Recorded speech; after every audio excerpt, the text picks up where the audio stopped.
al señor presidente de la Corte Suprema de Justicia, Juan Eduardo Fuentes Belmar, a la señora ministra encargada de Asuntos de Género y No Discriminación de la Corte Suprema, Andrea Muñoz Sánchez, a las señoras ministras y señores ministros de la Corte Suprema, señoras presidentas y señores presidentes de las Cortes de Apelaciones del país, señor director de la Academia Judicial, Juan Enrique Vargas Biancos, señoras ministras, ministros y fiscales judiciales de las Cortes de Apelaciones, señoras y señores de las asociaciones gremiales del Poder Judicial, representantes del Consejo Consultivo Asesor de Género del Poder Judicial e integrantes de los comités de género del país y de todos los escalafones del Poder Judicial.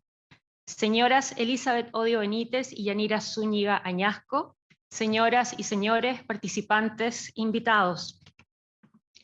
Les damos la bienvenida a este encuentro organizado por la Corte Suprema a través de su Secretaría Técnica de Igualdad de Género y No Discriminación para conmemorar el Día Internacional de la Mujer.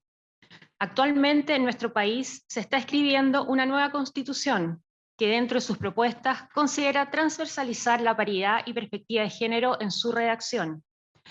A fines de febrero, el Pleno de la Convención Constitucional ya aprobó la existencia de una norma que busque garantizar que los tribunales resuelvan con enfoque de género, lo que se tendrá que validar o no en el plebiscito de salida. En esa línea, este seminario denominado Aspectos Críticos de Juzgamiento con Perspectiva de Género, o en este seminario esperamos profundizar el análisis enfocándonos en los puntos críticos en que ésta debe incorporarse al momento de administrar justicia, a fin de superar brechas, sesgos y prejuicios que podrían influir al momento de juzgar. Para dar inicio a esta actividad, dejo la palabra al señor presidente de la Corte Suprema de Justicia, don Juan Eduardo Fuentes Belmar. Buenas tardes, me sumo a los vocativos recién enunciados y quiero decir algunas palabras al respecto. Nos encontramos en este acto hoy, 8 de marzo, para conmemorar el Día Internacional de la Mujer, fecha elegida por la comunidad internacional en homenaje a las 146 trabajadoras que murieron en un incendio en una fábrica textil, protestando por mejoras en sus condiciones laborales.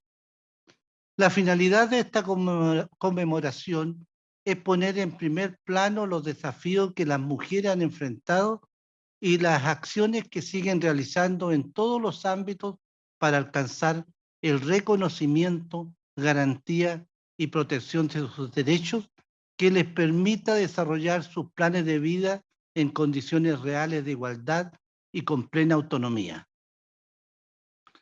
En los últimos años, los graves efectos de la pandemia y las medidas adoptadas para su mitigación revelaron que, pese a los innumerables avances que hemos experimentado como sociedad, existen brechas persistentes para el avance de los derechos de las mujeres. Así ocurre, por ejemplo, en materia de responsabilidad del cuidado de la familia, en el acceso y permanencia en la fuerza de trabajo y en la promoción de los puestos de mayor jerarquía y responsabilidad al interior de las instituciones. Lamentablemente, la pandemia también nos mostró la magnitud de la violencia de género que experimentan las mujeres en todo ámbito, particularmente en el doméstico. Sin duda, en relación a los derechos de las mujeres, aún nos queda camino por avanzar. El Poder Judicial, en tanto, garante los derechos de todas las personas, ha sido consciente de esta realidad y desde el año 2015 se encuentra implementando acciones para incorporar la perspectiva de género en todo el quehacer judicial.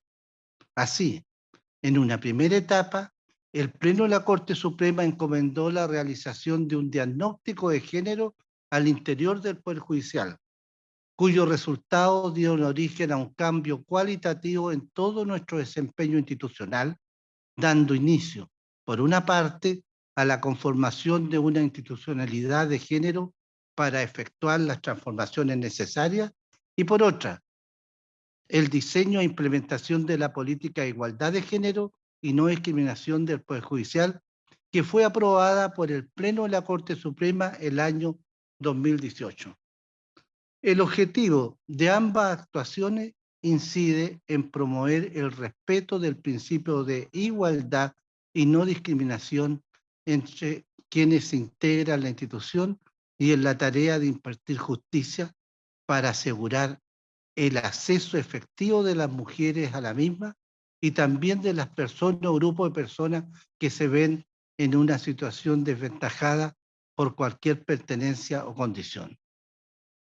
La política de igualdad de género y no discriminación del Poder Judicial es la manifestación concreta del compromiso institucional que hemos asumido en la materia. Por su parte, para asegurar el cumplimiento de los objetivos en la materia, el Pleno de la Corte Suprema ha dotado al Poder Judicial de una institucionalidad que cuenta con una ministra encargada de los asuntos de género y una Secretaría Técnica permanente para estos fines que fue robustecida el año 2019 con la constitución de un Consejo Consultivo a nivel nacional destinado a ser un espacio de reflexión para impulsar las acciones institucionales en la materia y con una estructura territorial constituida por los comités de género presentes en todas las cortes de apelación del país, cuya misión es facilitar las acciones en esta materia con una mirada local, particularmente en lo que se refiere al acceso a la justicia de la población. Los 17 comités de género locales han desarrollado diversas y significativas actividades y su existencia se consolidó en estos años de pandemia, haciendo posible implementar acciones concretas de coordinación a nivel local a fin de acceder a la justicia a las personas, particularmente a los más vulnerables. En este marco institucional, la promoción de la incorporación del enfoque de género en el acceso a la justicia, que es uno de los ejes estratégicos de la política de igualdad de género y no discriminación del Poder Judicial, continúa siendo uno de nuestros principales desafíos. El objetivo principal detrás de la incorporación de este enfoque se encuentra en evitar que determinadas generalizaciones erradas o percepciones culturales negativas de inferioridad o estereotipadas respecto a las mujeres que comportan, por ejemplo, mandatos acerca de la forma en que deben comportarse, las actividades y espacios que le están permitidos o su definición de proyecto de vida incluyan de manera inconsciente en la labor de la judicatura al momento de impartir justicia, desviando su atención a cuestiones distintas a los hechos del caso o que no les permitan desplegar todas las herramientas que el debido proceso exige para acercarse de manera imparcial a los hechos, entre otras cuestiones. En esta línea hemos elaborado herramientas y desarrollado espacios de reflexión y capacitación que permitan a jueces y juezas en el momento de administrar justicia detectar aquellos sesgos, brechas y estereotipos de género que podrían incidir en una errada apreciación de los hechos que se juzgan.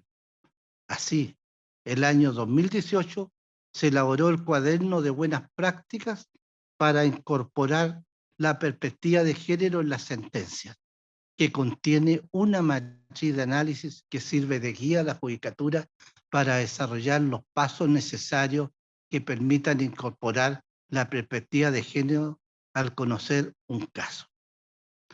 Adicionalmente, contamos desde 2021 con un repositorio de sentencias con perspectiva de género que recopila fallos de jueces y juezas que han hecho el esfuerzo de ir desarrollando los argumentos jurídicos que permiten evitar los sesgos de género en la administración de justicia. En la misma línea, se encuentra en desarrollo el segundo concurso nacional de sentencias con perspectiva de género, cuyos resultados esperamos dar a conocer durante el segundo semestre. En este camino, el seminario que hoy busca profundizar nuestra reflexión institucional en temas que puedan resultar de difícil comprensión para la ciudadanía en general, pero también para las personas del ámbito jurídico, nuestro fin es plantearnos e intentar resolver aquellas interrogantes respecto de lo que implica incorporar la perspectiva de género en el momento de administrar justicia. Entender que no se refiere a descartar instituciones jurídicas esenciales para el Estado de Derecho, ni a inclinar la balanza hacia uno u otro género, sino precisamente contribuir a identificar las barreras culturales que nuestro proceso de socialización de género puede haber determinado y que podrían influir negativamente en los derechos de las personas a fin de ejecutar el acto de administrar justicia libre de estereotipos, siempre de manera imparcial y objetiva, ratificando en cada actuación judicial el principio de legalidad e igualdad ante la ley. Espero que nuestras distinguidas invitadas puedan guiar la discusión en torno a estas temáticas. Les agradezco a todas las personas su presencia en esta actividad y me permito en este día también reconocer a cada una de las mujeres que integran el Poder Judicial en sus diversos ámbitos de trabajo por la inmensa labor y el compromiso que me consta desplegan para garantizar día a día el acceso a la justicia a todas las personas. Muchas gracias.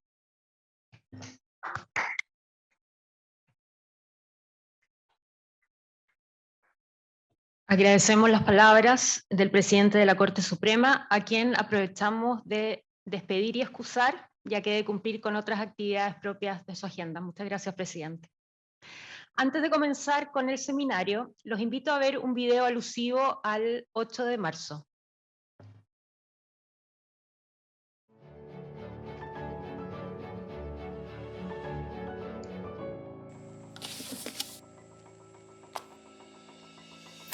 El Día Internacional de la Mujer tiene sus raíces en el movimiento obrero de mediados del siglo XIX, en un momento de gran expansión y turbulencias en el mundo industrializado.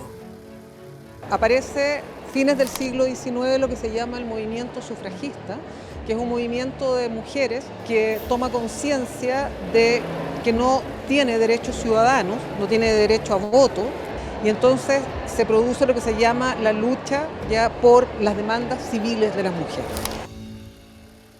No teníamos derecho a educarnos, tampoco a votar por las autoridades, ni siquiera a manejar nuestras propias finanzas, menos a decidir sobre nuestros cuerpos.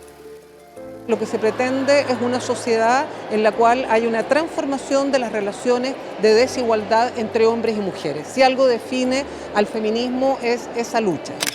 Cuando las mujeres de distintos continentes, separadas por fronteras físicas y diferencias sociales, culturales, étnicas, lingüísticas, económicas, se unen para conmemorar este día, lo hacen conscientes de las batallas que han debido librar a través de la historia en pro de la igualdad de hombres y mujeres en la búsqueda del reconocimiento y resguardo de sus derechos.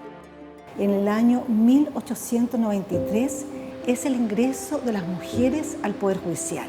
Y lo que permitió aquello fue una sentencia dictada por la Corte Suprema en que declaró que no existía ninguna inhabilidad de orden legal para que las mujeres pudieran postular a concursos para proveer cargos de la institución.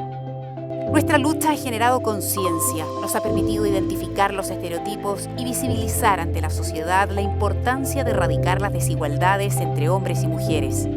Ya no somos la esposa de, la hija de, la madre de, la gran mujer detrás de. Somos juezas, abogadas, escritoras, doctoras, artistas, deportistas, científicas, presidentas.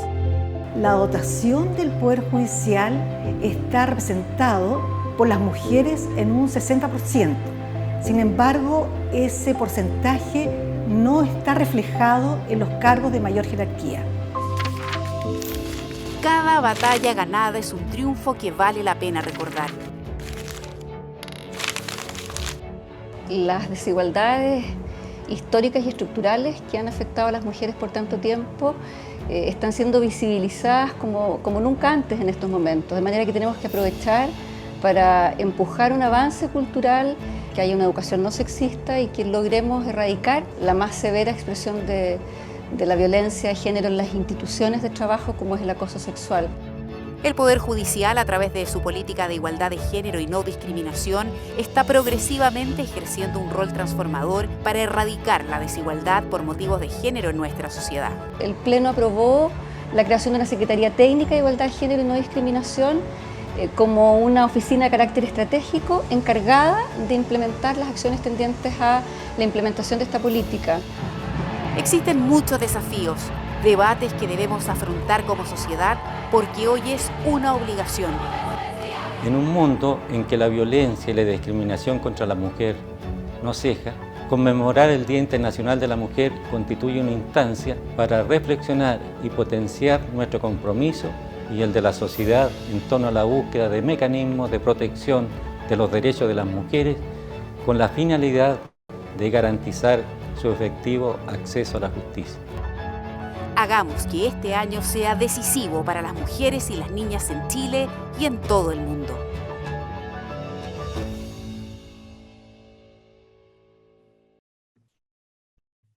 A continuación, dejo con ustedes a la ministra encargada de Asuntos de Género y No Discriminación de la Corte Suprema, Andrea Muñoz Sánchez, quien nos presentará a las invitadas que nos acompañan hoy. Muy buenas tardes a todas las personas presentes. Quiero saludar especialmente a las ministras y ministros de Corte Suprema y de Corte de Apelaciones que hoy nos acompañan, juezas, funcionarios, funcionarias, autoridades de la Academia Judicial, público en general. La verdad es que el saludo especial que tengo que extender es a nuestras invitadas que han tenido la amabilidad de aceptar participar en la reflexión de hoy día, iluminándonos con sus saberes, con su experiencia, para abordar un tema complejo, desafiante, como dijo el presidente, pero necesario, y en el cual el Poder Judicial ha estado reflexionando durante varios años hacia atrás. Se trata, ¿verdad?, de cómo incorporar la perspectiva de género en las decisiones judiciales.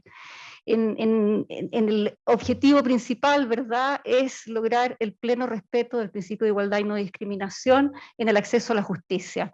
En esta ocasión, en el fondo, lo que nosotros queremos traer a la mesa, al debate, es la experiencia que tienen dos mujeres profesionales que se han ejercitado en distintos ámbitos, en la justicia interamericana, en la academia, de manera de poder reflexionar y profundizar en sus experiencias en torno a los aspectos claves que pudieran estar incidiendo en la aplicación de la perspectiva de género en el juzgamiento. Yo, antes de presentarlas, que es mi único rol en este momento, quiero agregar algo que me parece que es bueno que la comunidad también sepa, y es que la incorporación de la perspectiva de género en la Administración de Justicia es un tema que hace más de una década le preocupa a los poderes judiciales a nivel comparado internacional, y en particular en un espacio en que Chile participa activamente, como es el de la Cumbre Judicial Iberoamericana.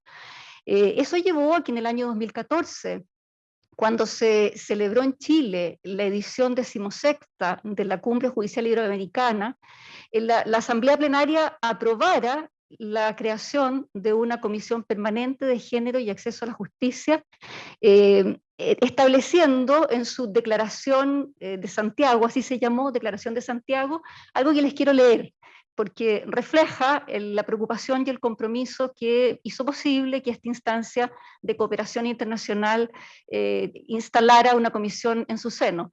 Dice, comillas, constatando que la igualdad y equidad de género es y será un tema estratégico y prioritario en las próximas cumbres, acordamos la constitución de una comisión permanente de género y acceso a la justicia que tendrá como objetivo dar seguimiento al proceso de incorporación de la perspectiva de género en todo el quehacer de la Cumbre Judicial Iberoamericana, cierre comillas. Este es un mandato que en las sucesivas integraciones de la comisión, de la cual Chile ha sido parte desde el año 2014 hasta la fecha, y que en la actualidad nos corresponde presidir, hemos intentado cumplir generando reflexión sobre el tema y creando herramientas y mecanismos para facilitar su aplicación. Eso es lo que yo quería compartir con ustedes en este momento. Y ahora tengo entonces el gusto de presentarles a nuestras flamantes y distinguidas invitadas.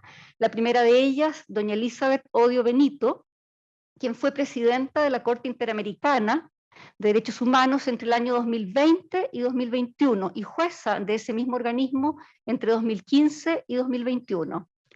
Anteriormente, Elizabeth se desempeñó como jueza de la Corte Penal Internacional y del Tribunal Penal Internacional ad hoc para la antigua Yugoslavia.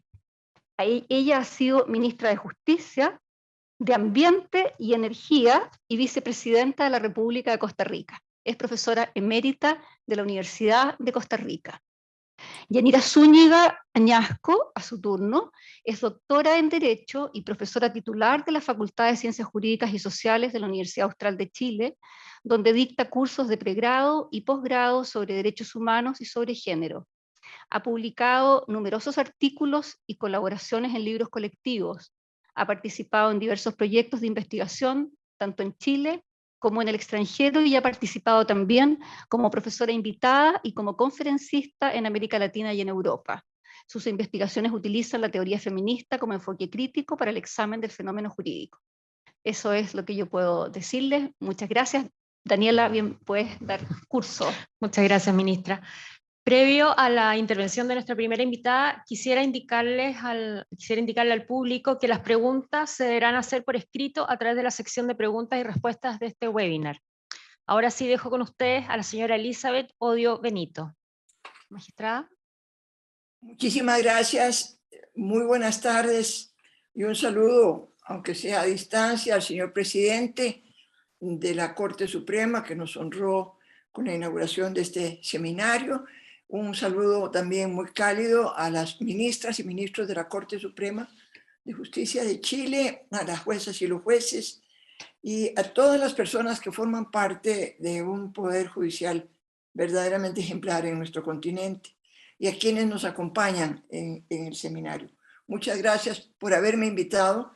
Es una invitación que realmente me honra mucho, especialmente en una fecha como esta, un 8 de marzo, en que todas las mujeres del mundo conmemoramos luchas, logros, fracasos, y en que renovamos nuestra fe y nuestra decisión de seguir luchando para que algún día podamos realmente sentirnos igualmente libres e igualmente iguales, como manda la Declaración Universal de los Derechos Humanos.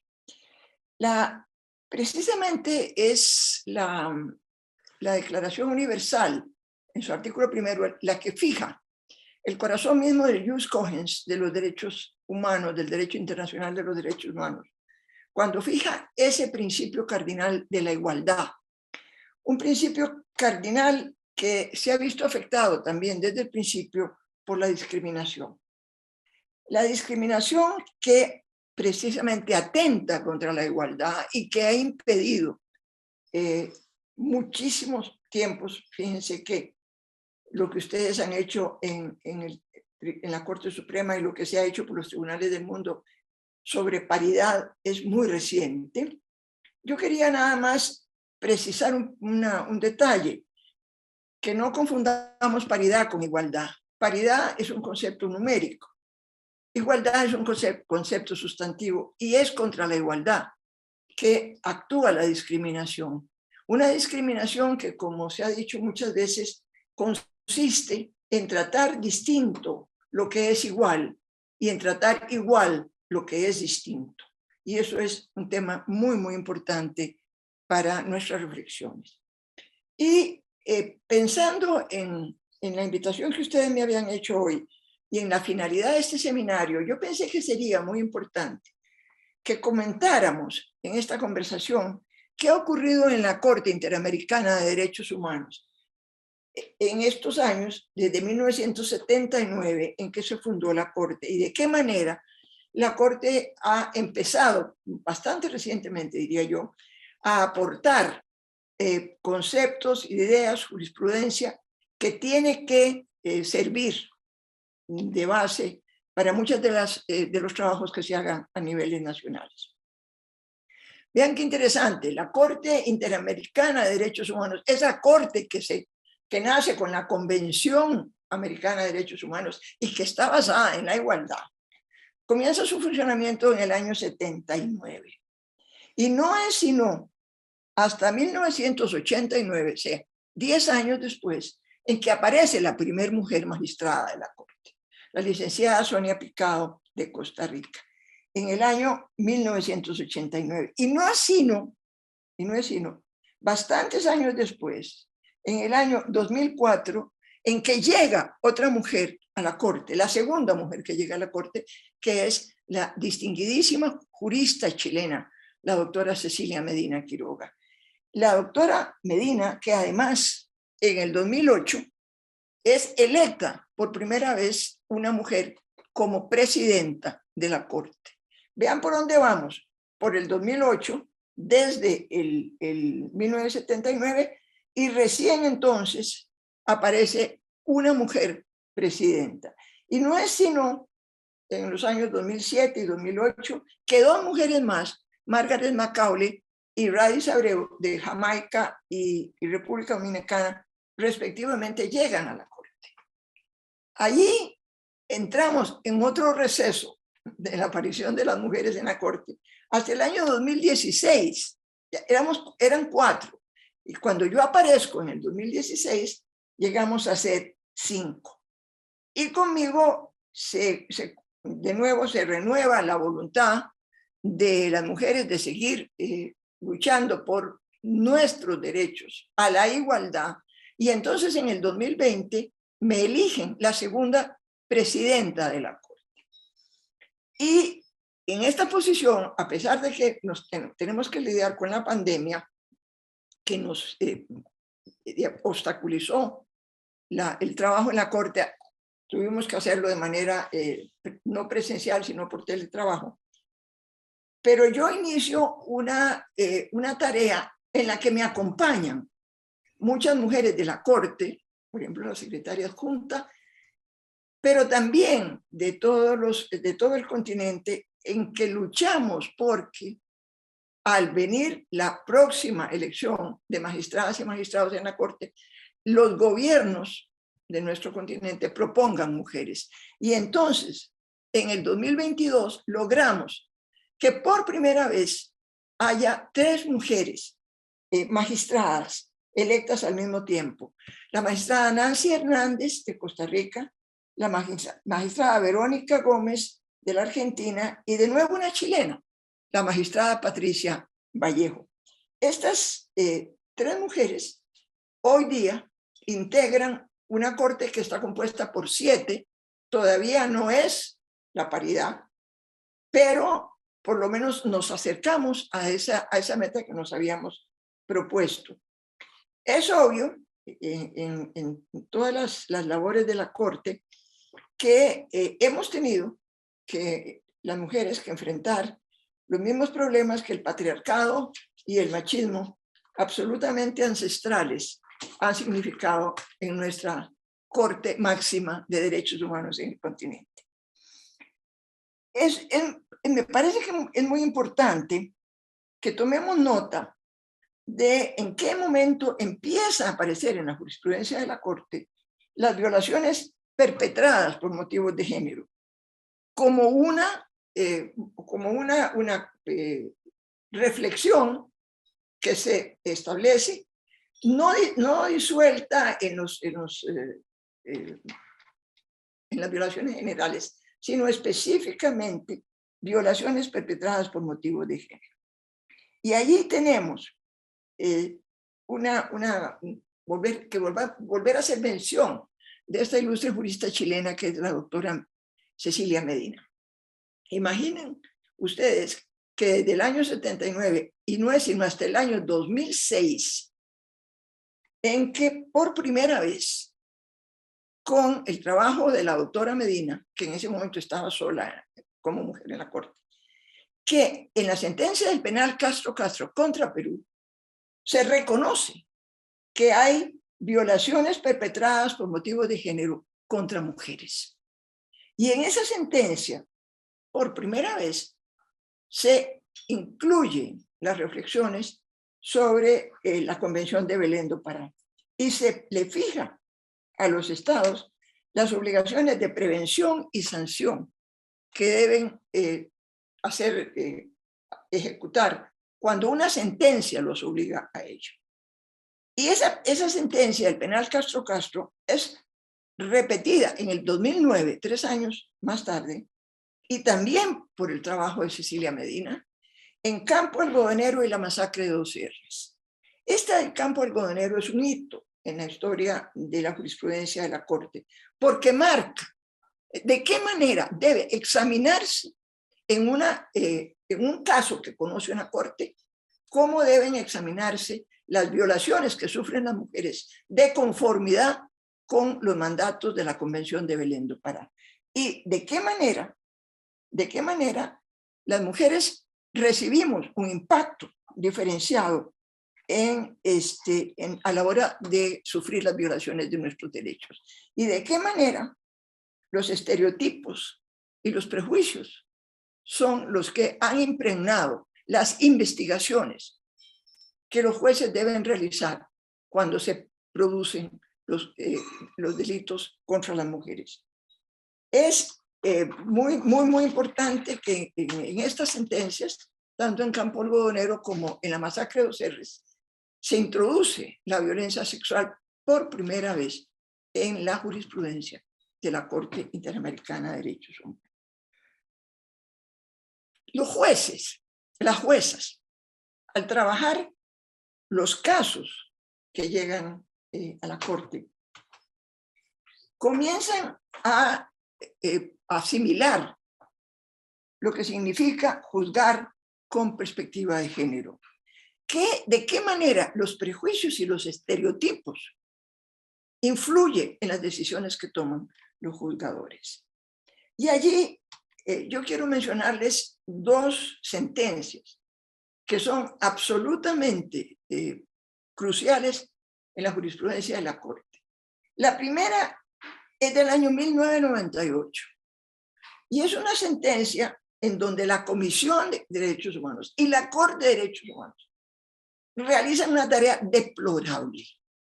Es realmente vergüenza lo que pasó en la sentencia del Baiza Tamayo contra Perú, en que una mujer que ha sufrido una violación espantosa no es reconocida esa violencia sexual en su contra, sino que la diluyen los jueces en maltratos, en la dignidad, en la violación de la dignidad, y no hablan de una violación sexual, no la mencionan, a pesar de que la víctima comparece ante la Corte y habla de la violación que ha sufrido. Ese es un extremo. El otro extremo, en donde ya la Corte, fíjense que es en el año 98, antes de que apareciera Cecilia Medina y antes de que empezara el proceso de cambio en la Corte. La otra sentencia, de la cual se están cumpliendo 10 años, en este momento ustedes la conocen bien, es la sentencia de Atala Rifo contra Chile, en donde la magistrada, la jueza Atala Rifo, sufrió de los estereotipos y los prejuicios que se le adjudicaron las sentencias nacionales y de las que logra mediante la sentencia de la Corte Interamericana, en donde otra vez una magistrada, en este caso Margaret Macaulay, logran establecer que estereotipos y prejuicios atentan contra la igualdad y violan los derechos humanos. Este impacto de las víctimas, que es un impacto diferenciado, se va asentando en la jurisprudencia de la Corte. Yo quisiera, para no alargarme demasiado, mencionarles a ustedes que son miembros del Poder Judicial, la importancia que en todos los juicios, de todas las materias, tiene el enfoque y la perspectiva de género. Pero es también, y eso es absolutamente notable, en los procesos penales.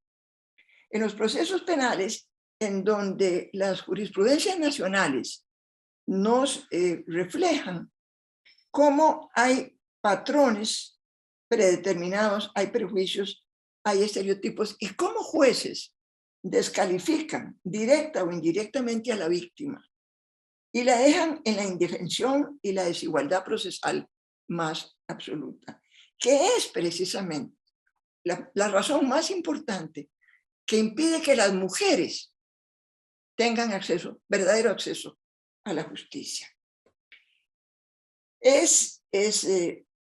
En el debido proceso que recoge la Convención Americana, se obliga al juez a analizar los hechos con entera objetividad y a proyectar en su sentencia la objetividad de juzgar sin prejuicios y sin estereotipos.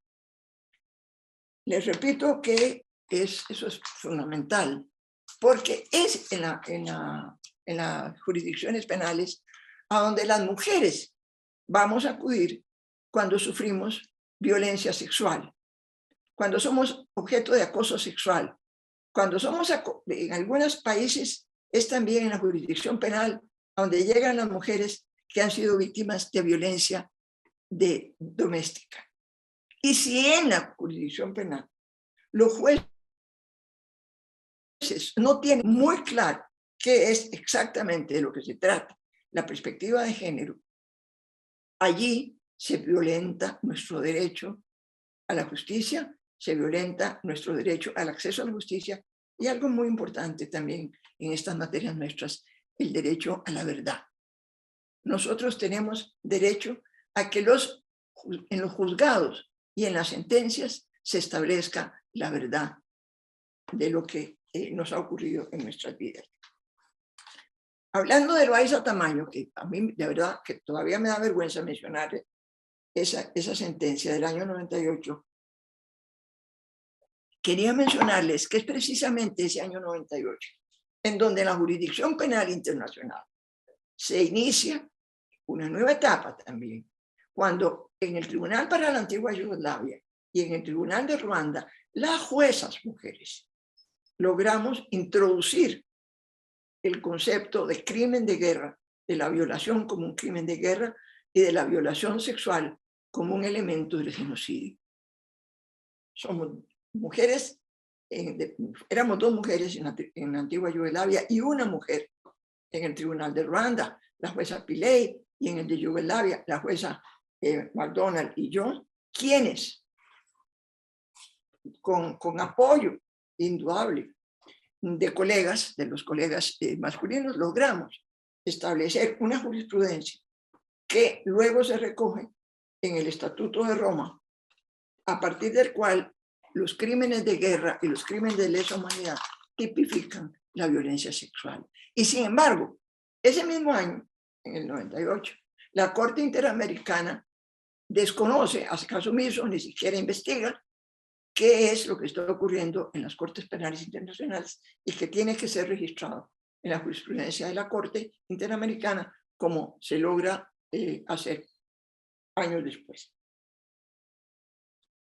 La paridad y la perspectiva de género es para mí un elemento muy, muy importante que recoge el proyecto de constitución que se estudia y se elabora en estos momentos en Chile. Que en una constitución, por primera vez, se incorpore el concepto de paridad y perspectiva de género y que se diga en este borrador: la función jurisdiccional se regirá por los principios de paridad y perspectiva de género. Todos los órganos y personas que intervienen en la función jurisdiccional deben garantizar la igualdad sustantiva. Es muy importante. Yo confío en que en el proceso que sigue de aprobar la Constitución, la nueva Constitución, estos principios entren a regir plenamente, porque eso va a ser un ejemplo luminoso a seguir por todos los países del continente, porque los 8 de marzo recordamos a las obreras, recordamos a las sufragistas, recordamos a las mujeres que fueron rompiendo esquemas para ir acercándose a ser visibles en el universo hasta entonces manejado exclusivamente por hombres. Pero en el momento en que en nuestros textos constitucionales, además de los derechos humanos en general, se reconozca el principio de paridad y de igualdad, eso va a ser de nuevo un cambio en el mundo trascendental. En estos años, a partir del 2016, en la Corte tuvimos, quienes ahí estábamos en esos momentos, trabajando en una serie de sentencias que puedo nada más enumerarles, como un caso de esterilización sin consentimiento, un caso de una investigación de violación sexual contra una niña y la no revictimización por parte de las agencias, un caso de la debida diligencia en la prevención, investigación y sanción de tortura y esclavitud sexual, el caso de las mujeres víctimas de tortura sexual en Atenco, México, el caso de una niña adolescente que fue violentada por un director de una escuela en el Ecuador, y un caso muy importante también en los últimos tiempos de la periodista Bedoya Lima contra Colombia, en donde examinamos muy a fondo la violencia específica dirigida contra mujeres periodistas. Lo mismo que por último terminamos haciendo en el caso de una mujer defensora de derechos humanos, Ochoa, y en el caso también, también muy importantes que vimos, y se los menciono, porque además se recoge la transversalidad tan necesaria en una sentencia. En el caso de Fábrica de Fuegos contra Brasil, que es del año 2021, en donde en una fábrica que hacían fuegos artificiales, explota y las víctimas son todas mujeres, algunas mayores y otras menores. Y ahí examinamos en esa sentencia, no solo eran mujeres, también eran pobres, también eran afro-brasileñas, y todo ese conjunto de elementos que nos discriminan quedaron plasmadas en esta sentencia. Bueno, creo que agoté el tiempo que me habían concedido. Perdón si me atropellé un poco, pero quería mencionarles todo este conjunto de cosas y quedo a disposición de ustedes para cualquier pregunta que quieran hacer. Muchas gracias. Muchas gracias, magistrada. Le agradecemos su intervención. Previo a continuar con nuestra segunda invitada, les quiero recordar que este seminario, aparte de ser transmitido, va a quedar grabado y lo podrán encontrar durante la semana en YouTube del Poder Judicial o en la página de la Secretaría de Género, que es secretariadegénero.pjud.cl. Entonces ahora dejo con ustedes a nuestra segunda participante, la doctora en Derecho y académica de la Universidad Austral de Chile, Yanira Zúñiga Añasco.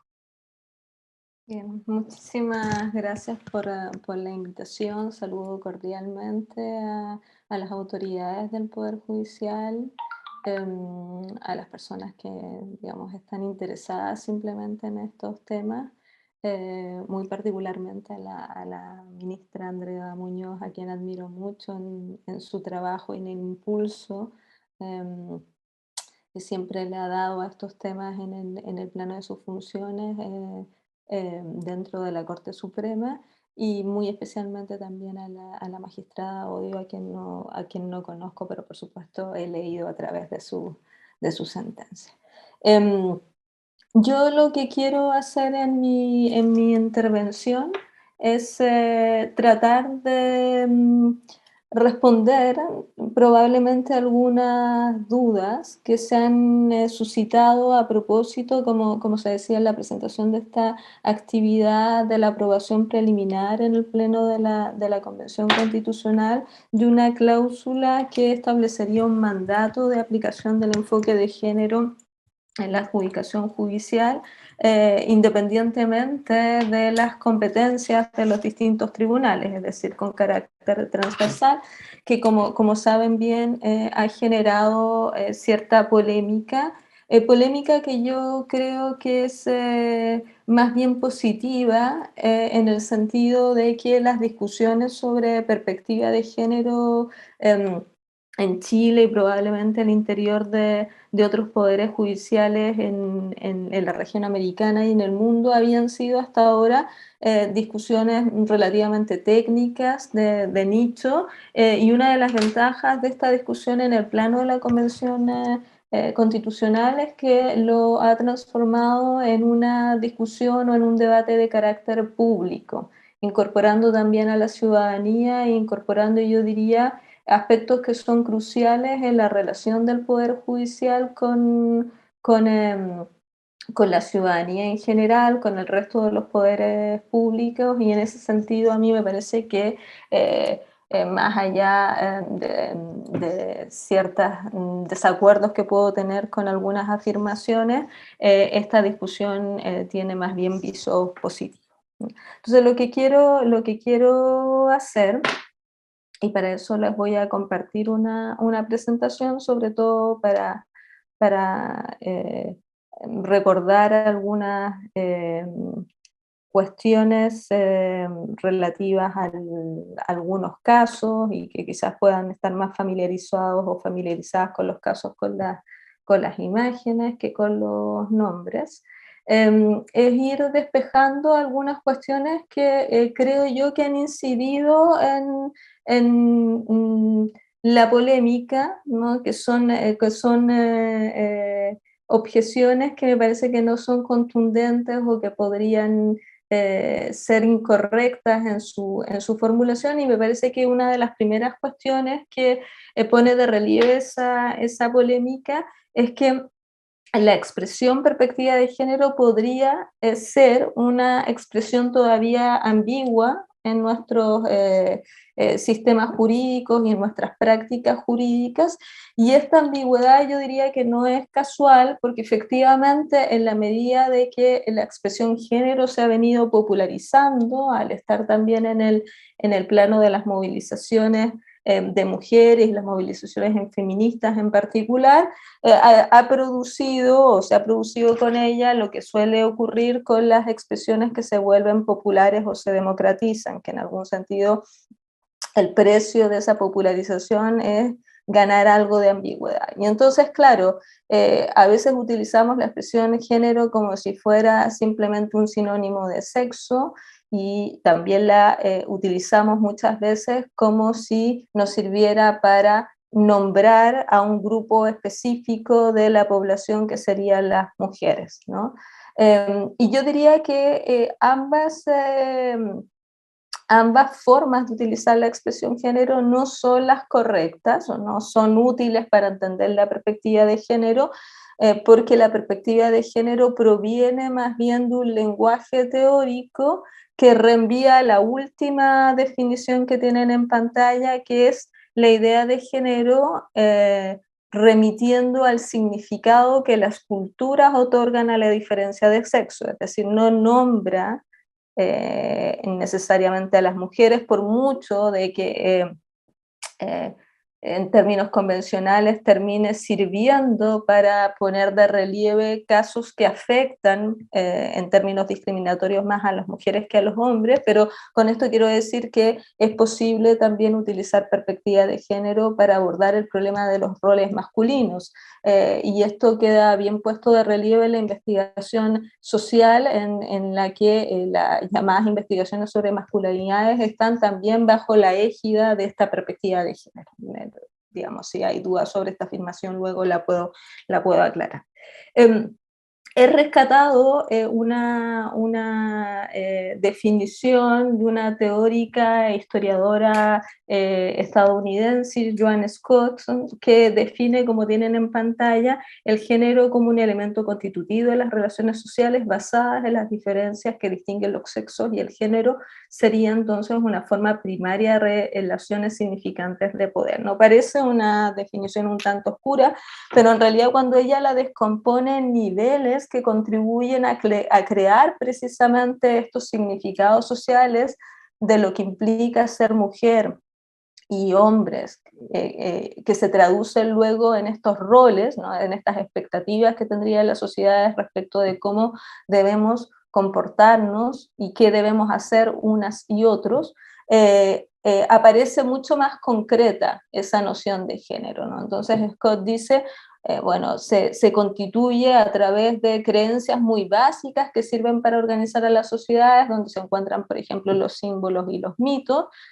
En un segundo lugar, en un grupo de creencias, llamémosles más refinadas, aparecen ciertas doctrinas, ¿no?, que nos sirven para organizar precisamente nuestra manera de comprender el mundo, y esas doctrinas pueden tener raíces religiosas, educativas, científicas, legales, dice ella, pero se está refiriendo a las jurídicas, es decir, tenemos doctrinas jurídicas que nos permiten pensar el mundo, y esto ya nos está dando pistas de por qué el enfoque de género puede volverse una herramienta útil para el análisis jurídico. Y en tercer lugar, se me pasó la lámina sola, pero lo rescato, en tercer lugar, el género termina permeando instituciones que constituyen arquitectónicamente nuestras relaciones sociales, como por ejemplo las relaciones a través del parentesco, las relaciones a través de la familia, que típicamente están organizadas y reguladas por el derecho y beben, ¿no?, de estas doctrinas o de estas expectativas sobre los roles de género. Todo esto para decir que evidentemente el sistema jurídico no es inmune a las cuestiones de género, sino que está impregnado, lo veamos o no. Ese es el estado de cosas. Ese es el primer punto de partida. La segunda afirmación es, bueno, y entonces, ¿cómo sirve esto que en sus orígenes es una herramienta de análisis social? Es decir, ¿por qué nos resulta tan ajena a las y los juristas? Porque, bueno, porque no es una herramienta que haya sido desarrollada en el plano de la práctica de los estudios jurídicos, ¿no? De la misma manera que a nosotros nos resulta normalmente muy prístina expresiones como la buena fe o la responsabilidad, que pueden ser relativamente crípticas para la ciudadanía. Bueno, esas expresiones o esas categorías que son creadas en otras disciplinas tienen que ser en algún sentido objeto de decodificación cuando se trasladan al derecho, porque nos resultan ajenas. Y eso es también un estado de cosas. Con lo que implícitamente estoy afirmando que el conocimiento de la idea de género no es intuitivo, todo lo contrario, ¿no? Esto lo dice Alda Facio, que es una de las teóricas juristas que ha contribuido más a la idea de su aplicación en el ámbito latinoamericano. Hay que aprender a mirar con lentes de género, ¿no? Esto no es intuitivo. ¿Cuál es la utilidad para el análisis en general de las ciencias sociales, ¿no? Y estoy comprendiendo el derecho también como una ciencia social, ¿no?, vinculada con lo social. En general, yo diría, tiene un valor epistémico y tiene un valor transformador. Epistémico porque nos permiten, por un lado, comprender las causas y las manifestaciones de la desigualdad de género, ¿no?, que no son obvias. De hecho, la tesis de las teorías feministas en esta materia es que justamente esas desigualdades no las vemos, por eso es que se utiliza normalmente en el lenguaje de teóricas feministas la idea de que están invisibilizadas. Como no las vemos, requerimos un cierto entrenamiento para identificar, de la misma manera que un médico, una médica lo requerirá luego para hacer una operación. Nosotros lo requerimos para mirar el mundo. ¿Cuál es la relevancia jurídica? ¿No? Primero, como decía ya la magistrada Odio, la relevancia jurídica es su conexión muy estrecha con principios que son arquitectónicos de los estados constitucionales y democráticos de derecho, ¿no?, que son principios que se han ido robusteciendo en el constitucionalismo contemporáneo. Por un lado, la igualdad. Por otro lado, el acceso a la justicia, que es más bien la terminología del derecho internacional, pero muchas veces se traduce en la idea de un debido proceso, la idea de una tutela judicial efectiva, etcétera, ¿no?, que son las denominaciones que se utilizan a veces más en el ámbito interno. Por otro lado, esa desigualdad de género afecta la manera en que las personas ejercitan derechos que están tutelados en diversos instrumentos jurídicos, ¿no?, entre otros las cartas constitucionales, como podrían ser, por ejemplo, los derechos a la privacidad, que a veces se establecen de manera diferenciada cuando se aplican estas lógicas de género, o ámbitos que son más obvios, como los que comentaba también la magistrada Odio, todo el espectro de desarrollo que ha estado muy vinculado al desarrollo de los estudios de género, las aproximaciones actuales en materia de violencia, no solo intrafamiliar, sino violencia en general cuando afecta a las mujeres, y derechos procreativos. Yo me atrevería a decir que son dos áreas estas que no se comprenden bien si uno no entiende algo de perspectiva de género. Y la perspectiva de género, sin embargo, no se queda en estas dos áreas, por mucho que ahí tenga aplicaciones específicas, sino que tiene una capacidad de expandirse a otras áreas, puede ser transversal y permite revisar críticamente doctrinas o principios que pueden ser principios arquitectónicos del derecho, pero que no son dogmas. Con esto retomo las palabras del presidente de la Corte Suprema en la inauguración de esta actividad. No se trata de abandonar esos principios, se trata de revisar hasta qué punto esos principios podrían tener impacto diferenciado de género y ajustar su comprensión. Muchas de las cuales esas comprensiones no están fijas en normas jurídicas, es decir, no están grabadas en piedra ni en las constituciones ni en las leyes, sino que son producto de doctrinas que han sido digamos, pasadas de generaciones a generaciones de juristas, y por lo tanto pueden revisarse a la luz de las exigencias de igualdad y de democratización. Y la perspectiva de género, que es una cuestión que creo que se dice poco, creo que ha venido también a poner de relieve un problema de legitimidad de los tribunales que aparece muy fuertemente en las movilizaciones que hemos vivido en Chile en estas últimas décadas. Si alguien recuerda, por ejemplo, el cántico, el famoso cántico de las tesis, Dialogaron tu camino, había claramente una interpelación a la labor jurisdiccional. Por supuesto, justa o no esa interpelación da cuenta de un problema de legitimidad respecto de los casos y un problema que está repercutiendo, como señalan algunas investigaciones, incluso en la posibilidad de que las mujeres denuncien ante el sistema judicial, entendiendo también por sistema judicial los órganos encargados de investigaciones, por ejemplo, los casos de violencia, los casos de acoso, etcétera, ¿no? Sabemos que tenemos cifras muy bajas de denuncia y eso tiene que ver también con las cuestiones relativas a la legitimidad. Entonces, aquí hay una dimensión no solo de justicia en un sentido más sustantivo, sino también de legitimidad de la función jurisdiccional.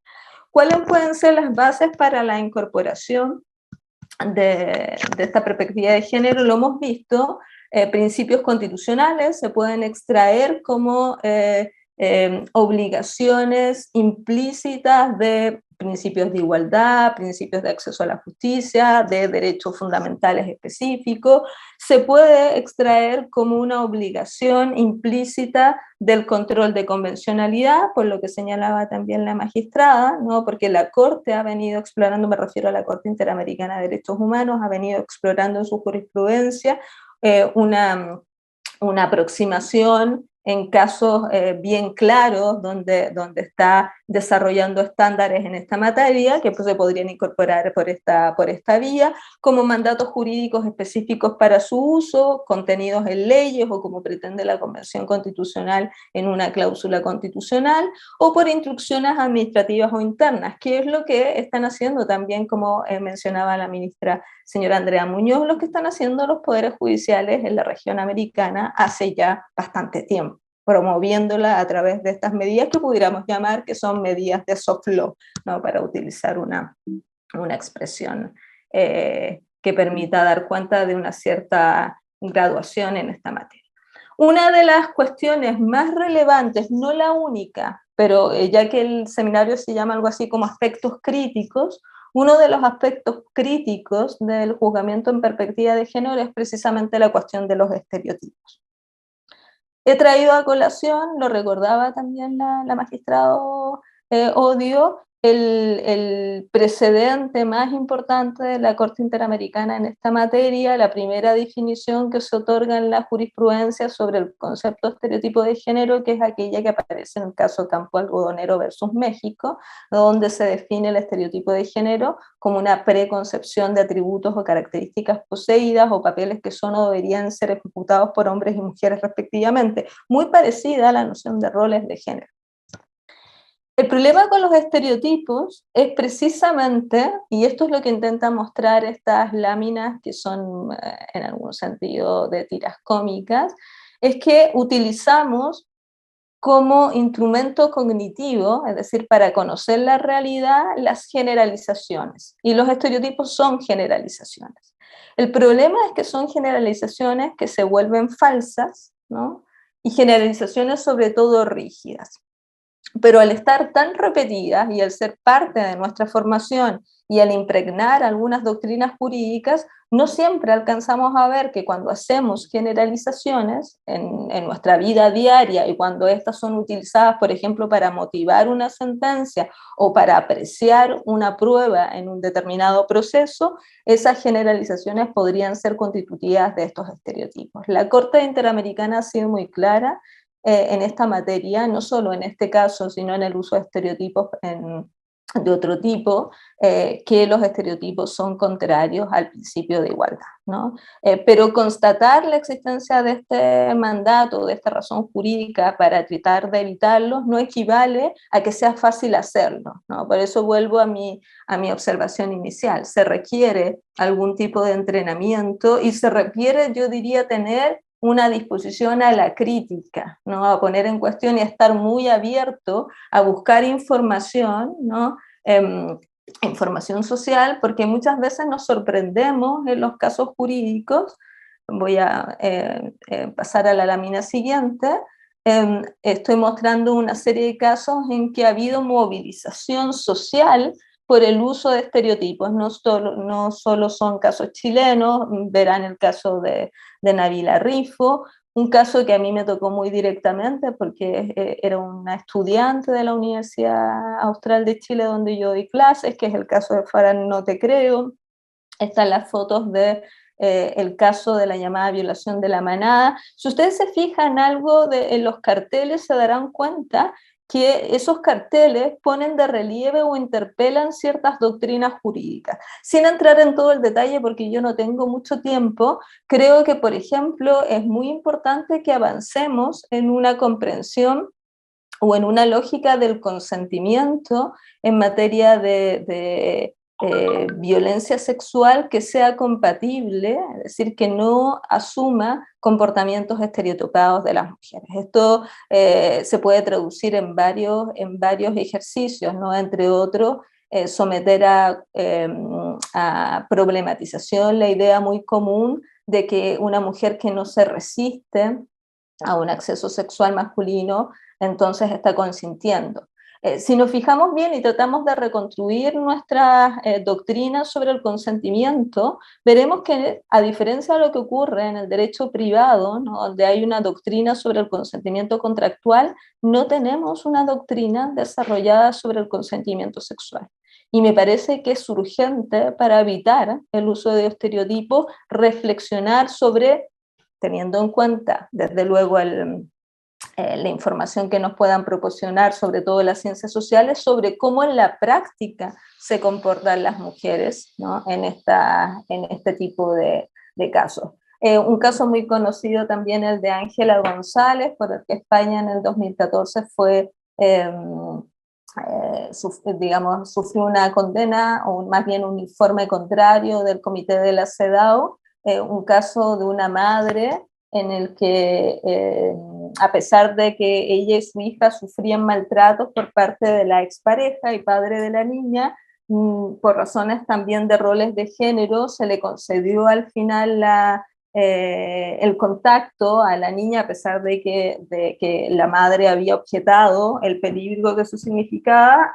En definitiva, lo que ocurrió es que la niña terminó siendo asesinada por por el padre como un ejemplo de lo que se ha dado en denominar violencia vicaria, ¿no? En que se ataca a los niños para generar entonces un tipo de castigo a las madres, ¿no? Y los casos de la manada que han sido tristemente célebres últimamente en el derecho argentino.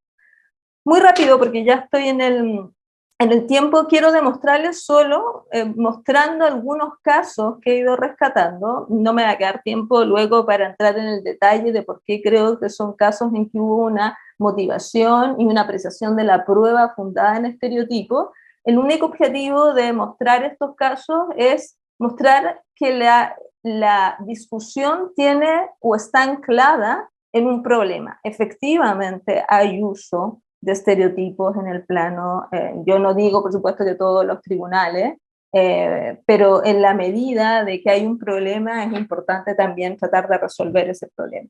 Este caso es bastante conocido, ha sido criticado, llegó al sistema interamericano, no alcanzó a llegar a la corte porque había una solución amistosa, pero el caso es muy interesante porque además, como decía la magistrada Odio en el caso de Gabriela Blas, la llamada pastora Aymara, se aplicó un estándar de maternidad y además un estándar de maternidad, un rol de género, que luego no admitió modulaciones del ejercicio de la maternidad por razones culturales, que era lo que se alegó, ¿no? Que hay un doble estereotipo. De hecho, probablemente si uno analiza esa sentencia, hay varios estereotipos, no solo de género.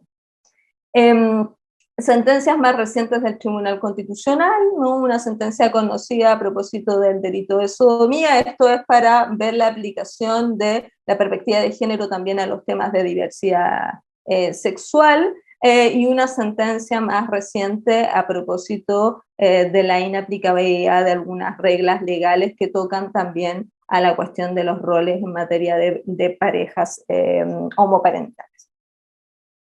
Y una sentencia que la recogí del 2014, de un caso que se resuelve en Punta Arenas, donde aparece esto que yo les mencionaba, que es tan frecuente en los casos, también lo mencionó la magistrada Odio, en los casos de violencia que llegan a la investigación penal, que es el uso de los estereotipos, exigiendo a las víctimas probar que se han resistido, ¿no? Que no incentivaron al varón, que no vestían de cierta manera, etc. Por supuesto, eso se puede ir atenuando, se ha ido atenuando en algunos tribunales, quizás el caso que estoy citando es un caso muy claro y por eso lo estoy citando, pero fíjense que es un caso relativamente reciente, es decir, no estamos hablando de una sentencia de la década de los 30, ¿no?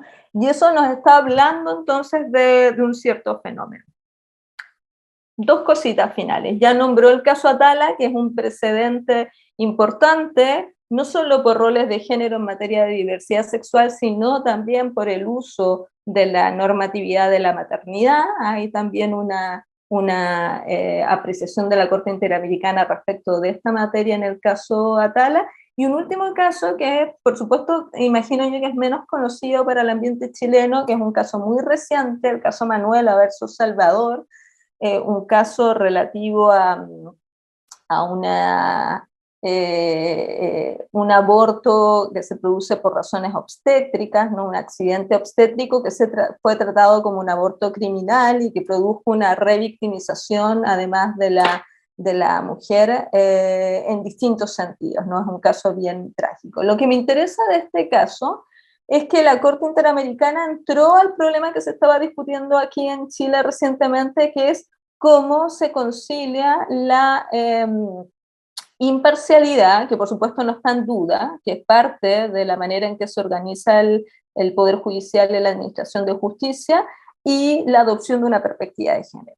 Y la Corte lo que termina haciendo es resaltar que la utilización de los estereotipos por parte de autoridades judiciales en sus providencias puede constituir un elemento indicativo de la existencia de falta de imparcialidad, es decir, lejos de suponer, ¿no?, que el uso de los estereotipos, que es algo que permite ser identificado y evitado a través de la perspectiva de género, podría colisionar con la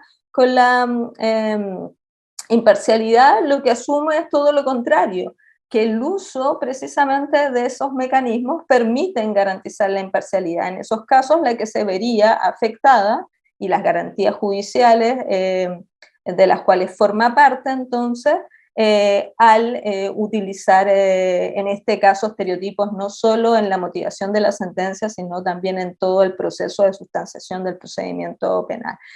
Y finalmente dice en el párrafo 134, advierte que la utilización de estereotipos de género en procesos penales puede evidenciar una violación del derecho a la presunción de inocencia, en este caso porque a la mujer se le había condenado, del deber de motivar las decisiones y del derecho a ser juzgada por un tribunal imparcial. O sea, resume su tesis. Por supuesto, estas no son las únicas maneras en que podría producirse una afectación al utilizar estereotipos, pero nos muestra cuáles son las razones jurídicas por las cuales plantearse, como lo está haciendo la Convención, esta discusión es pertinente y yo creo que es razonable de acuerdo a los fines jurídicos generales del sistema constitucional en los momentos en que estamos viviendo también donde está sometido a más exigencia social.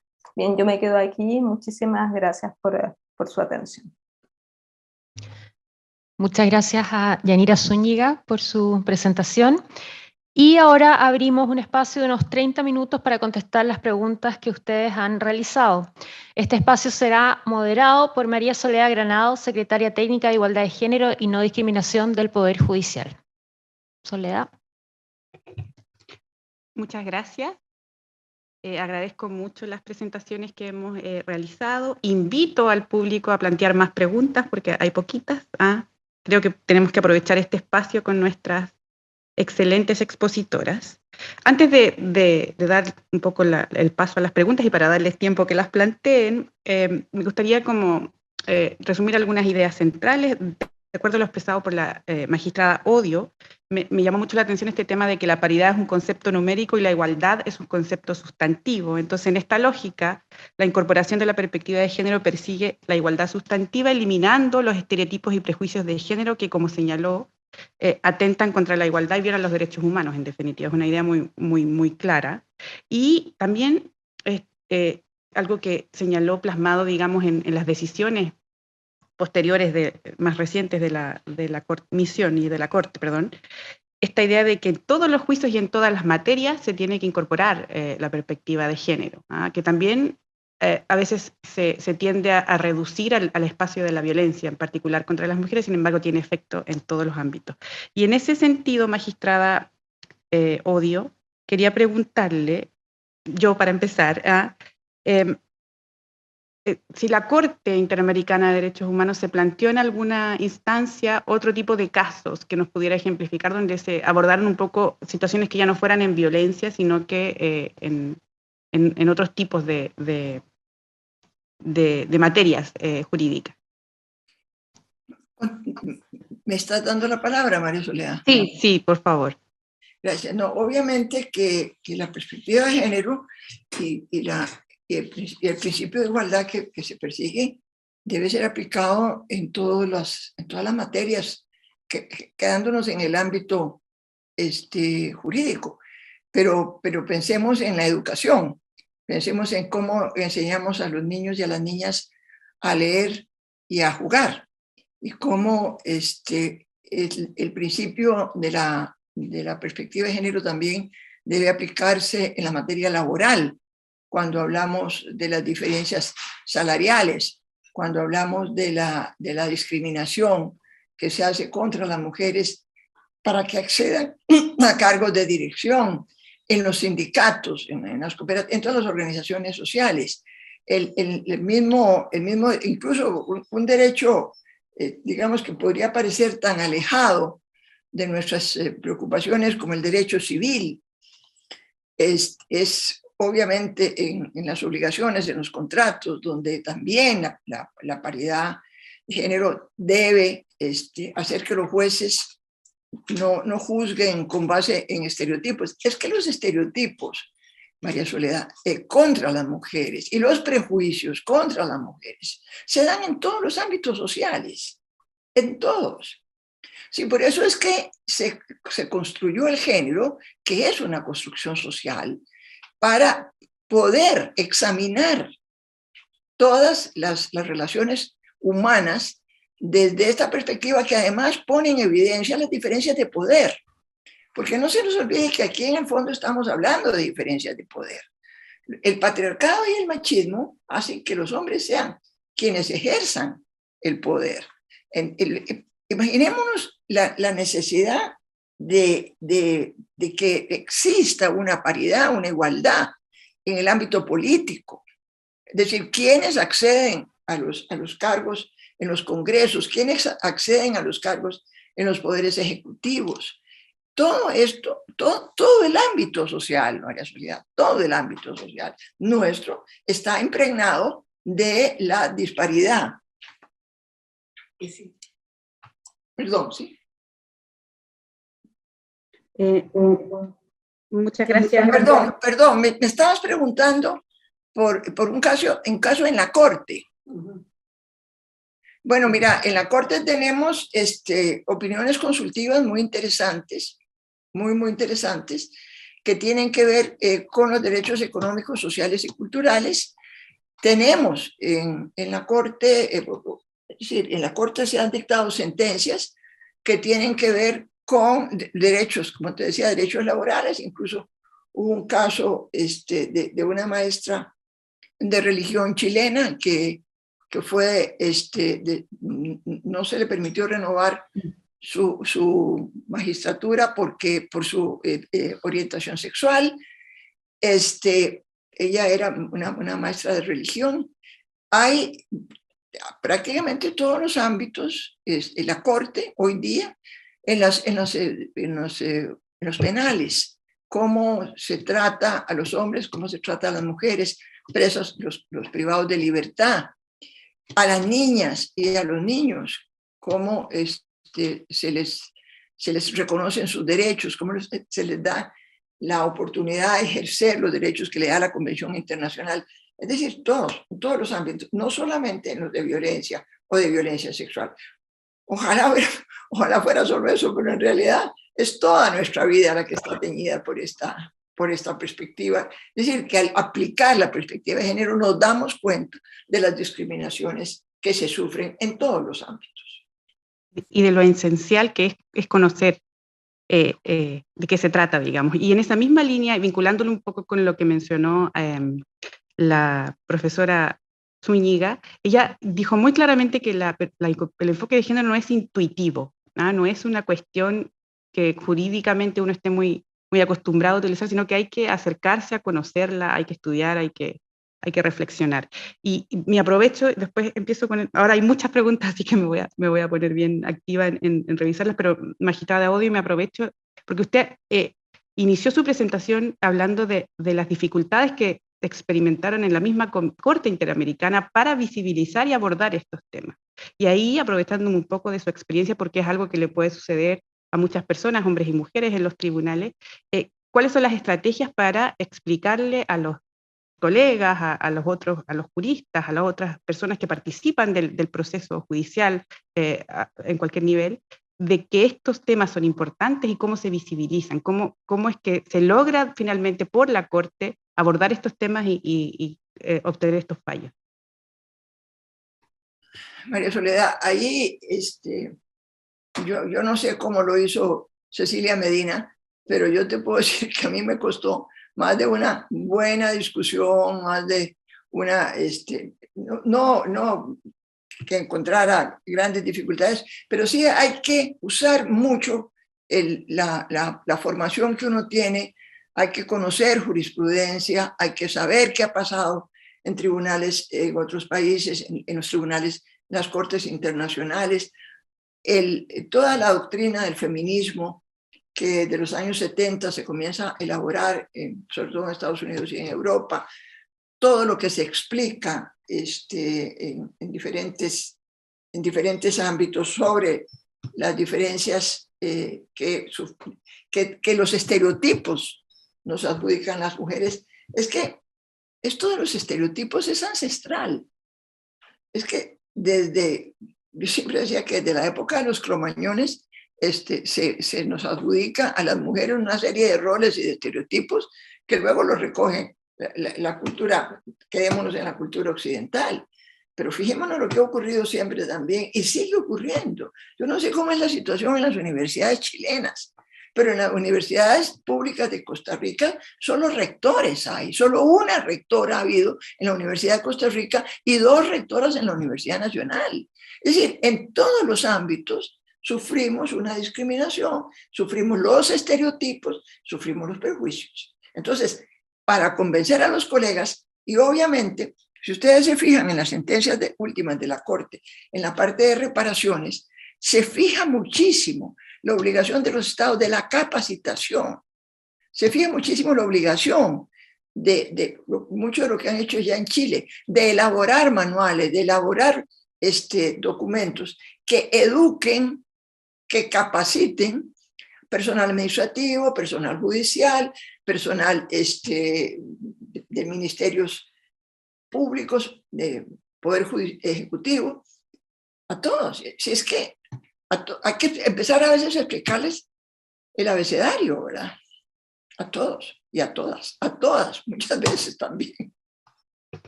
Muchas gracias, magistrada, realmente un placer escucharla. Estuve navegando a través de las preguntas y hay varias que tienen que ver con un poco las cosas que ya ha señalado la magistrada Hoyo de la educación en general y de cómo aproximarnos a estos temas. Y aquí les anunciamos, o sea, hay una pregunta en particular que planteó Carmen Espinosa que se refiere a cómo nos capacitamos todos, digamos, el conjunto de operadores judiciales, y es vital en todas las instancias y en todos los espacios, algo que hemos entendido en el Poder Judicial. De hecho, anunciarles que mañana vamos a firmar un convenio interinstitucional con el Ministerio Público y la Defensoría Penal Pública precisamente para abordar en conjunto la incorporación de la perspectiva de género desde cada una de las funciones institucionales, establecer capacitaciones conjuntas, proyectos, estudios, etcétera, porque entendemos que esa es una línea que no es privativa de la persona que está frente en estrado, digamos, sino que tiene que ser una cuestión que se aborde en conjunto por el sistema de justicia. Y ahora quisiera plantear algunas preguntas concretas a Yanira. Perdón, sí. Perdón, ¿me dejarías, nada más, Yanira mencionó, y a mí me parece un caso importantísimo para estudiarlo, el caso de Manuela.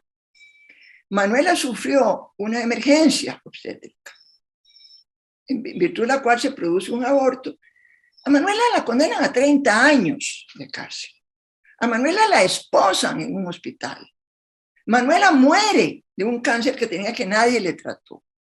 Es decir, si nos damos cuenta, la discriminación, los prejuicios, los estereotipos, nos invaden todo el ámbito de la vida de una mujer, y sobre todo de las mujeres pobres. Y a mí me hubiera gustado que ustedes oyeran las cosas que fueron capaces de decir médicos, en ese caso de Manuela, sobre emergencias obstétricas. Lo mismo nos pasó con el caso de una esterilización forzada que se produjo en Bolivia. Es decir, la ignorancia que existe en estos temas obliga a un esfuerzo enorme de capacitación en todos los estratos. Perdón, pero ese caso de Manuela fue muy importante. Muchas gracias. Yanira, hay varias preguntas que te voy a plantear como 3, y tú ahí ves cómo las respondes, que van más bien al cómo. La primera es de Alicia Fuentes: ¿cómo se puede complementar o conjugar la perspectiva de género con el enfoque de los derechos de niñas, niñas y adolescentes? Generalmente se producen estas confusiones, se plantea, estaría privilegiando cierta situación respecto de otra. Un poco yo creo que a eso va la pregunta. Y continúo. Ello pensando que así como tenemos estereotipos de género, también los hay en relación hacia los niños, niñas y adolescentes, e incluso pueden entrecruzar. Luego, de Paola Lavé, ¿cuál es su sugerencia respecto de cómo unificar las acepciones de la interpretación del concepto género para que sea comprendido de manera más acertada? Y eso, ¿cómo puede lograrse dadas las variaciones en los contenidos de los conceptos con el avance de las sociedades? Un poco se hace cargo esta pregunta de que esto es dinámico, etc. Y la última que quisiera plantear, que también me parece que es relevante de resolver, es el enfoque de Luis Fernando García Díaz. El enfoque de género opera de manera distinta al apreciar los hechos de juicio y al interpretar el derecho. ¿Cuáles son las principales diferencias?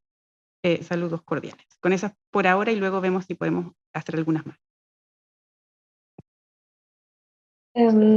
Respecto de la primera pregunta sobre eventuales conflictos o tensiones en relación con con los criterios de protección de niños, niñas y adolescentes que están resumidos normalmente en el principio de interés superior del niño, que yo creo que es el que puede hacer más ruido, ¿no?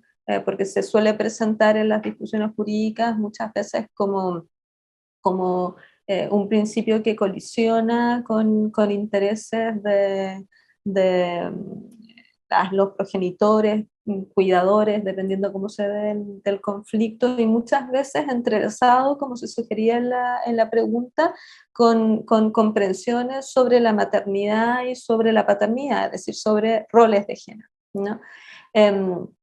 Yo creo que, primero, yo no daría por sentado que son áreas donde hay compatibilidad ni tampoco tensiones irresolubles. De hecho, la Corte Interamericana lo pone en esos términos en el caso Atala, ¿no? Dice, mira, aquí no hay un conflicto entre el interés superior del niño y el legítimo derecho, en este caso de Karen Atala, de desarrollar su sexualidad a través de una serie de derechos que reconoce, sino que más bien son dos tipos de derechos y de intereses que corren por el mismo cauce.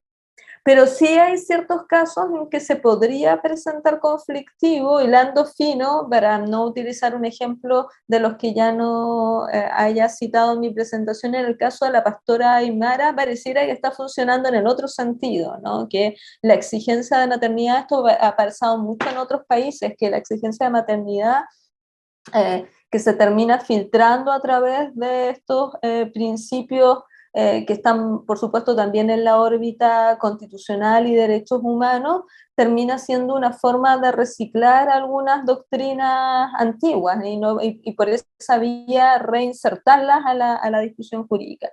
De nuevo, a mí, en ese sentido, yo estoy muy convencida, y esto tiene que ver con algunas de las otras preguntas que me plantearon, con la importancia de la argumentación jurídica.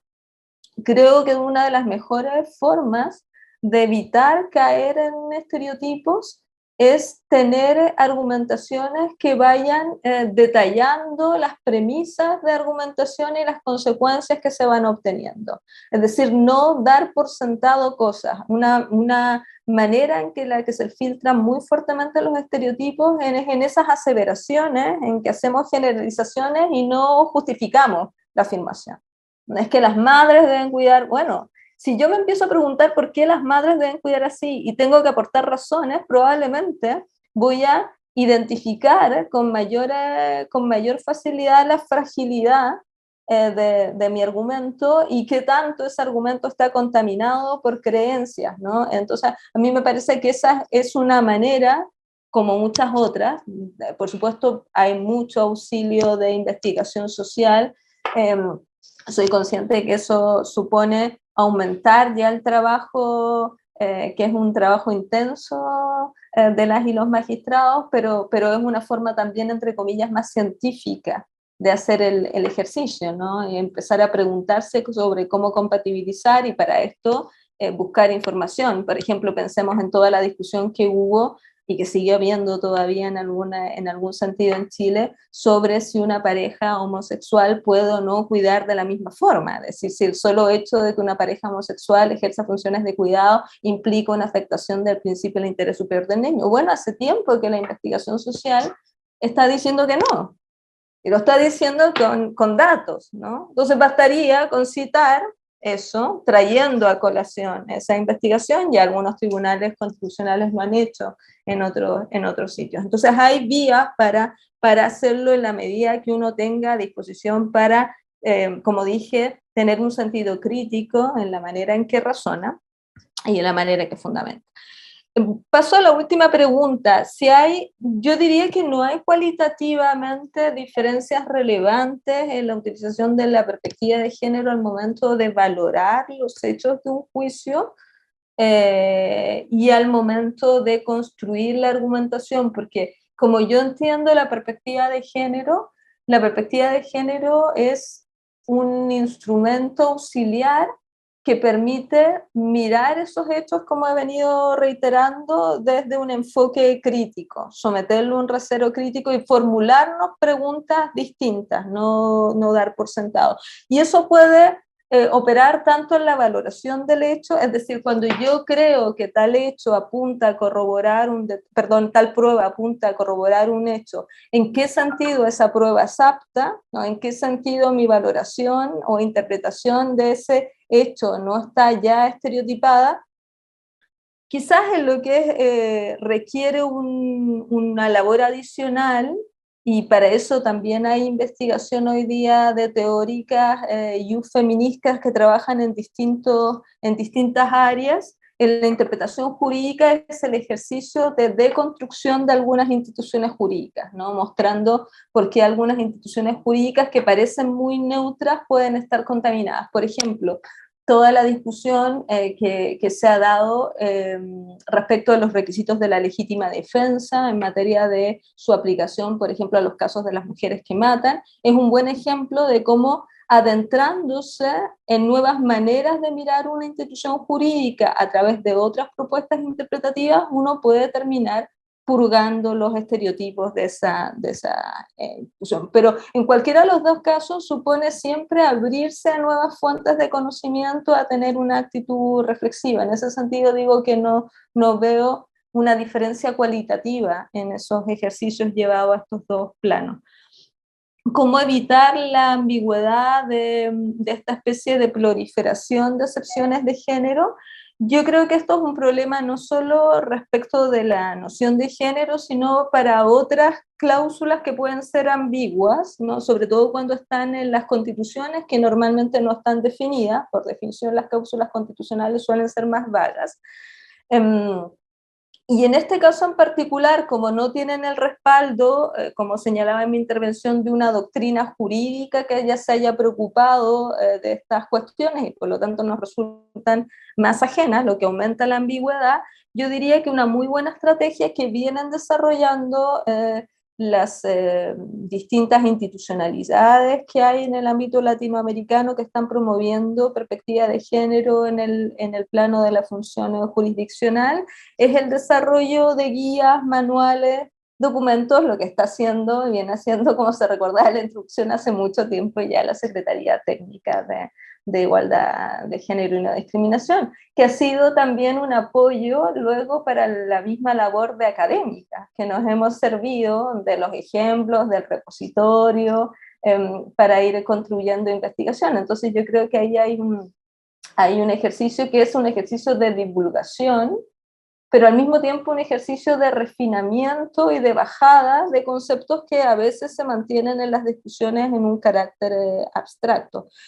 Por supuesto, las universidades debiéramos, como decimos en Chile, ya a estas alturas empezar a ponernos las pilas porque vamos a tener un desafío mayor en la formación de profesionales y en la oferta de posgrado para colaborar también a los ejercicios que vayan haciendo institucionalmente desde el sistema judicial.